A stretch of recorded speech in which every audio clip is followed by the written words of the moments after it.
حي على الصلاة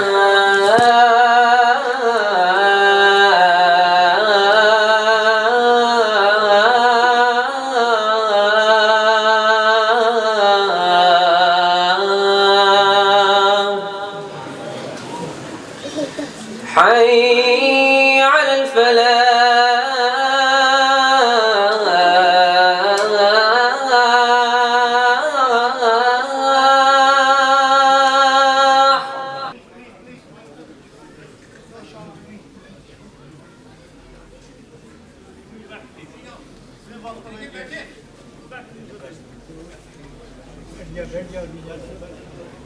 आगे कोई ना प्लीज तो साथी बैठे रहे साथी बैठे रहे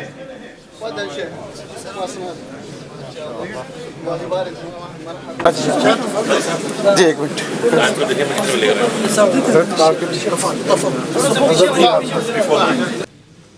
الله أكبر الله أكبر الله أكبر الله أكبر أشهد أن لا إله إلا الله أشهد أن لا إله إلا الله أشهد أن محمدا رسول الله أشهد أن محمدا رسول الله الله أكبر الله أكبر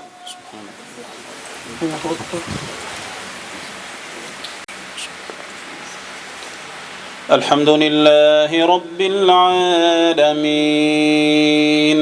الرحمن الرحيم مالك يوم الدين إياك نعبد وإياك نستعين اهدنا الصراط المستقيم صراط الذين أنعمت عليهم غير المغضوب عليهم ولا الضالين آمين.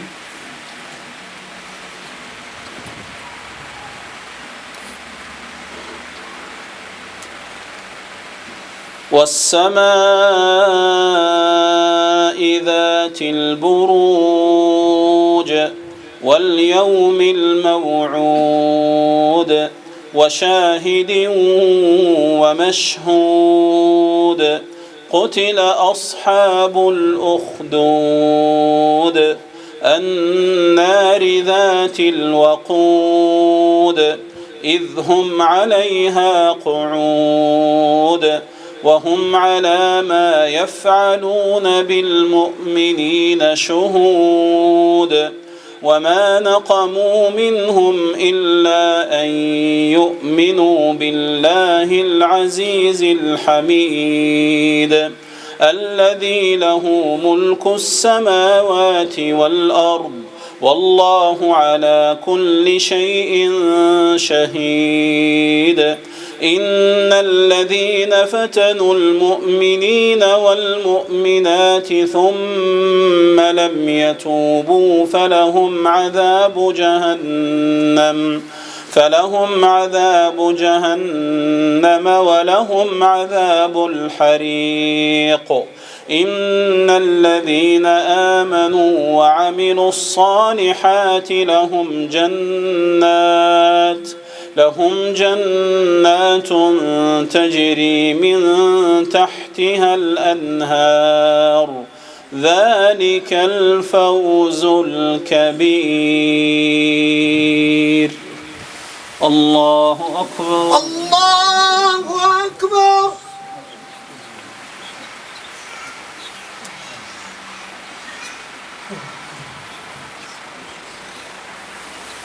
سمع الله لمن حمده ربنا ولك الحمد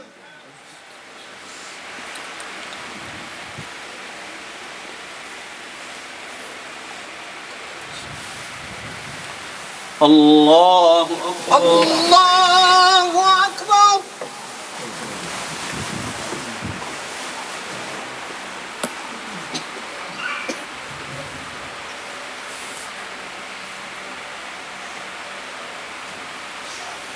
الله أكبر الله أكبر.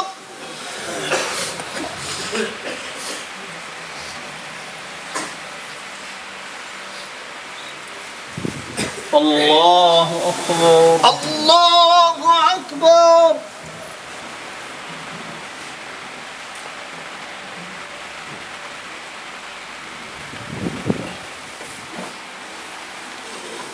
الله أكبر الله أكبر. الحمد لله رب العالمين الرحمن الرحيم مالك يوم الدين إياك نعبد وإياك نستعين اهدنا الصراط المستقيم صراط الذين أنعمت عليهم غير المغضوب عليهم ولا الضالين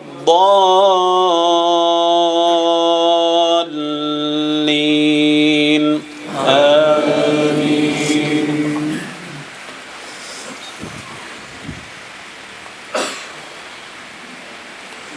إن بطش ربك لشديد إنه هو يبدئ ويعيد وهو الغفور الودود ذو العرش المجيد فعال لما يريد هل أتاك حديث الجنود فرعون وثمود بل الذين كفروا في تكذيب والله من ورائهم محيط بل هو قرآن مجيد في لوح محفوظ.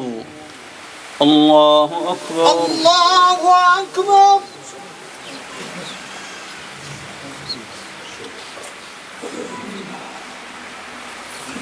سمع الله لمن حمده ربنا ولك الحمد.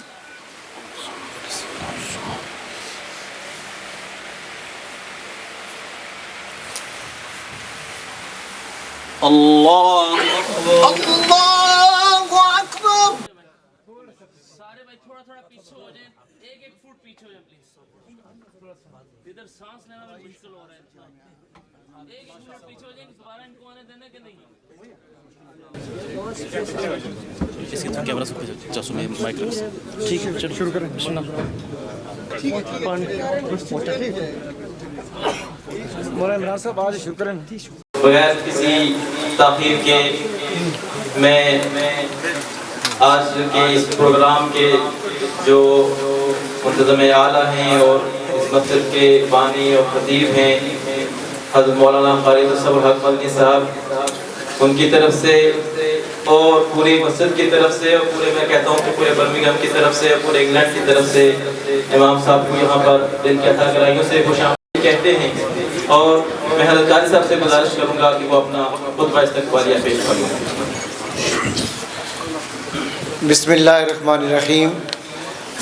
عربی میں چند کلمات کہنے سے پہلے میں اردو میں آپ تمام حضرات کا آج اپنے معزز مہمان کے استقبال کے لیے آنے پر شکریہ ادا کرتا ہوں. تمام علماء کرام کا اور تمام جتنے بھی ساتھی مختلف شہروں سے آئے ہیں ان تمام کا میں فردن تو اس وقت ان کا شکریہ ادا نہیں کر سکتا، لیکن میں صمیم قلب سے آپ تمام حضرات کا شکریہ ادا کرتا ہوں. اور اسی طرح جمعیت اہل حدیث کے جو امیر ہیں اور جنرل سیکرٹری وہ بھی ہمارے مہمان کے محترم کے ساتھ تشریف لائے ہیں، ان کو بھی میں خوش آمدید بھی کہتا ہوں اور آپ حضرات کی طرف سے انہیں ویلکم کہتا ہوں.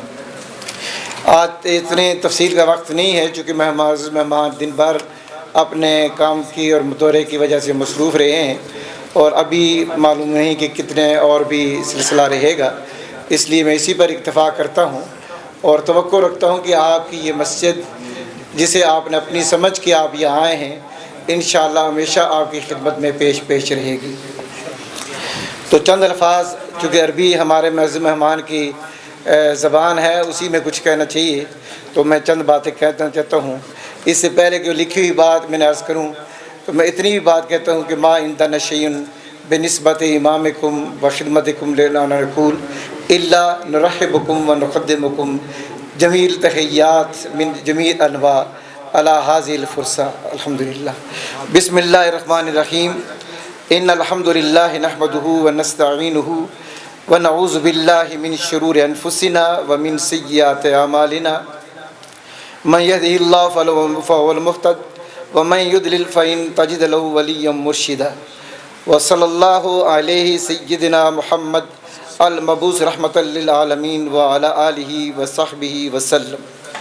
إنه لمن دعا الفرح والبهجة والسرور أن نتقدم باسمي وباسمكم جميعا وباسم كل من مسجد علي ومدرسة قاسم العلوم بأسمى معاني الشكر والتقدير وآخر آيات التبجيل والتوقير وأنبل الألوان الخفافة والترحيب إلى فضيلة الشيخ الدكتور والفقيه الموفق صلاح بن محمد البدير امام وخطيب المسجد النبوي الشريف حافظ الله ورعاه وسدد سعيه وخدا وجعل الجنة مثواه على استجابة لدعوتنا وإلقاء كلمة نورانية على مسامعنا.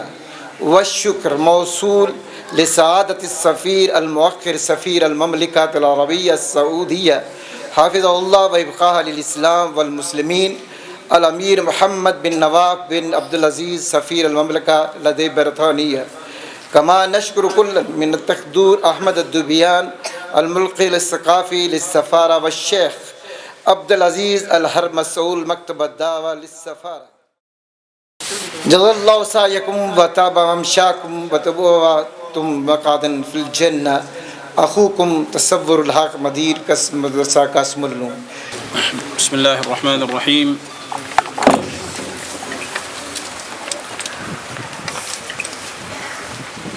الحمد لله الذي شرفنا على سائر الأمم بالقرآن المجيد وقوم به نفوسنا بين الوعد والوعيد. أحمده على ما تفضل به من النعم وأسأله المزيد. وأشهد أن لا إله إلا الله وحده لا شريك له الغني الحميد. وأشهد أن نبينا وسيدنا محمد صلى الله عليه وعلى آله وأصحابه صلاة وسلاما لا يزالان على سر الجديدين في تجديد. أما بعد فيا أيها الإخوة في الله السلام عليكم ورحمة الله وبركاته. Praise be to Allah, the one who gave us the honor of having the glorious Quran. Praise be to Allah for all the blessings and the favors He has given us. And I bear witness that there is no deity but Allah, worthy of worship but Allah, and that Muhammad is the messenger of Allah. May Allah's peace and blessings be upon him. Thereafter, my respected brothers and sisters, Assalamu alaikum wa rahmatullahi wa barakatuh. لقد اصطفى الله نبينا وسيدنا محمدا صلى الله عليه وسلم لتحمل أعباء الرسالة وتبليغ الشريعة، فهو النبي المعظم والرسول المكرم سيد ولد آدم بالاتفاق وخير أهل الأرض على الإطلاق. Allah subhanahu wa ta'ala has chosen our Prophet Muhammad, peace be upon him, to deliver the message of Allah and the Sharia and the law of Allah subhanahu wa ta'ala. He is the master of all the children of Adam by default and agreement of all, and he is indeed a highly respected prophet and messenger of Allah. الجوهرة الباهرة والدرة الزاهرة وواسطة العقد الفاخرة، عبد الله ورسوله ونبيه وصفيه وخليله وأمينه على وحيه وخيرته من خلقه، الذي لا يصح إيمان عبد حتى يؤمن برسالته ويشهد بنبوته. Our Prophet sallallahu alayhi wa alihi wa sallam is the jewel of all prophets. He is indeed the one that is the most dearest. He's the center of the most beautiful necklace. He's the slave and the messenger of Allah sallallahu alayhi wa sallam. Is so beloved to Allah. He is the most chosen by Allah subhanahu wa ta'ala from among all of His creation, and indeed no one would be a Muslim without submitting to His message and believing in Him as the final messenger of Allah sallallahu alayhi wa sallam. سيد المرسلين والمقدم لإمامتهم وخاتم النبيين وصاحب شفاعتهم وأول من تنشق عنه الأرض يوم القيامة وأول شافع يوم القيامة وأول من يجوز الصراط من الرسل بأمته يوم القيامة.